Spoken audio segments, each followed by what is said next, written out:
और वाराणसी के UP college यानी उदय प्रताप कॉलेज में अचानक नमाजियों की तादाद बढ़ गई। अब तक रोजाना 4 से 5 नमाज पढ़ने वाले नमाजियों की संख्या एकाएक 500 पार कर गई है। इतनी बड़ी संख्या में नमाजियों के कॉलेज में पहुंचने से प्रशासन भी अलर्ट हो गया है। कॉलेज कैंपस को पूरी तरह से छावनी में तब्दील कर दिया गया है। कॉलेज परिसर में मौजूद मस्जिद और मजार को मुस्लिम पक्ष की ओर से वक्फ की संपत्ति बताया जा रहा है, जिसके बाद कॉलेज प्रशासन के साथ साथ छात्रों और धर्मगुरुओं में काफी आक्रोश है।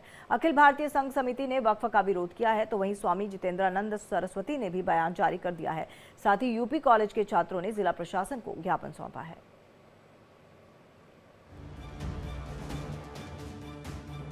एक तरफ वक्फ संशोधन को लेकर देश भर में सियासी घमासान मचा है, तो दूसरी तरफ वक्फ बोर्ड की वजह से वाराणसी का उदय प्रताप कॉलेज भी चर्चा में आ गया है,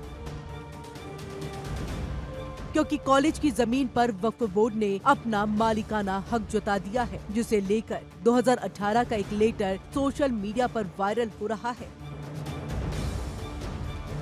लेटर में यूपी सुन्नी सेंट्रल वक्फ बोर्ड ने उदय प्रताप कॉलेज को अपनी संपत्ति बता दिया।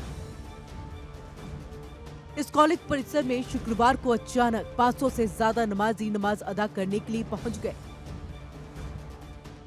जिस कॉलेज में रोजाना 4 से 5 नमाजी तो जुम्मे को बमुश्किल 20 लोग नमाज अदा करने के लिए पहुंचते थे, वहां अचानक इतनी बड़ी तादाद में नमाजी पहुंचने से कॉलेज प्रशासन भी हैरत में पड़ गया। आप सोच रहे होंगे कि आखिर कॉलेज में नमाजी नमाज अदा करने के लिए क्यों आते हैं, तो आपको बता दें कि कॉलेज परिसर में नवाब चौक की मस्जिद और कचना शाह का मजार है, जहां पहले से ही नमाज अदा की जाती रही है। अब सवाल ये है कि अगर रोजाना 4 से 5 लोग नमाज अदा करते थे, तो जुम्मे को अचानक सैकड़ों लोग नमाज के लिए कैसे पहुँच गए। दरअसल 25 नवंबर 2024 को सीएम योगी आदित्यनाथ वाराणसी के उदय प्रताप कॉलेज के 115वें स्थापना दिवस समारोह में बतौर मुख्य अतिथि शिरकत करने के लिए पहुंचे थे, जहां सीएम योगी ने कॉलेज को यूनिवर्सिटी बनाने की घोषणा कर दी।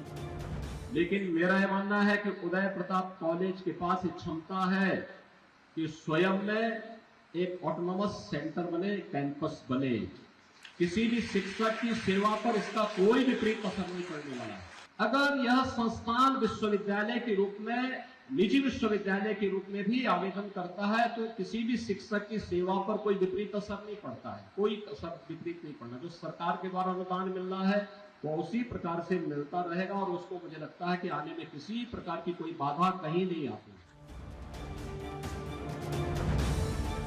सीएम योगी की घोषणा के बाद मुस्लिम संगठनों में हलचल मच गई। नमाजियों को इकट्ठा होकर कॉलेज परिसर में नमाज अदा करने का फरमान जारी कर दिया गया, ताकि कॉलेज की संपत्ति पर दावा किया जा सके। और शुक्रवार को सैकड़ों नमाजी इकट्ठा होकर कॉलेज में नमाज अदा करने के लिए पहुंच गए।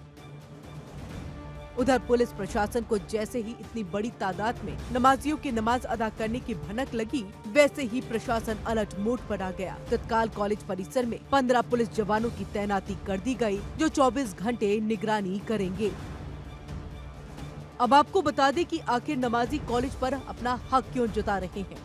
दरअसल वाराणसी के उदय प्रताप कॉलेज का निर्माण महज 115 साल पहले महाराजा राजश्री जूदेव ने 1909 में किया था। इसके लिए बकायदा Uday Pratap college and Hewett Kshatriya school endowment trust का गठन किया गया और यहाँ कॉलेज बनाया गया। कॉलेज 100 एकड़ क्षेत्र में फैला हुआ है, जिसके करीब 3/4 हिस्से पर नवाब चौक की मस्जिद और कचना शाह का मजार मौजूद है, जहाँ मुस्लिम नमाज अदा करने के लिए आते रहे हैं। लेकिन सीएम योगी के दौरे के बाद अचानक शुक्रवार को नमाजियों की तादाद बढ़ गई और 6 साल पुराना लेटर भी वायरल हो गया, जो भोजो बीर इलाके में रहने वाले वसीम अहमद ने 2008 में यूपी सुन्नी सेंट्रल वक्फ बोर्ड को लिखा था। कॉलेज में मस्जिद और मजार होने की बात को आधार बनाकर कॉलेज परिसर की संपत्ति को वक्फ की संपत्ति बताया था। हालांकि कॉलेज प्रशासन ने नोटिस का साफ तौर पर जवाब दिया और वक्फ बोर्ड को ये बताया कि कॉलेज का निर्माण चैरिटेबल इंडाउनमेंट एक्ट के तहत बने ट्रस्ट ने किया है, जिसके गठन के 1 साल बाद किसी भी दूसरे पक्ष का मालिकाना हक अपने आप खत्म हो जाता है, तो वक्फ बोर्ड कॉलेज परिसर पर अपना अधिकार कैसे जता सकता है। कॉलेज प्रशासन ने वक्फ के आरोपों और नोटिस को पूरी तरह से गैर कानूनी बताया था। Bureau report, India daily. है।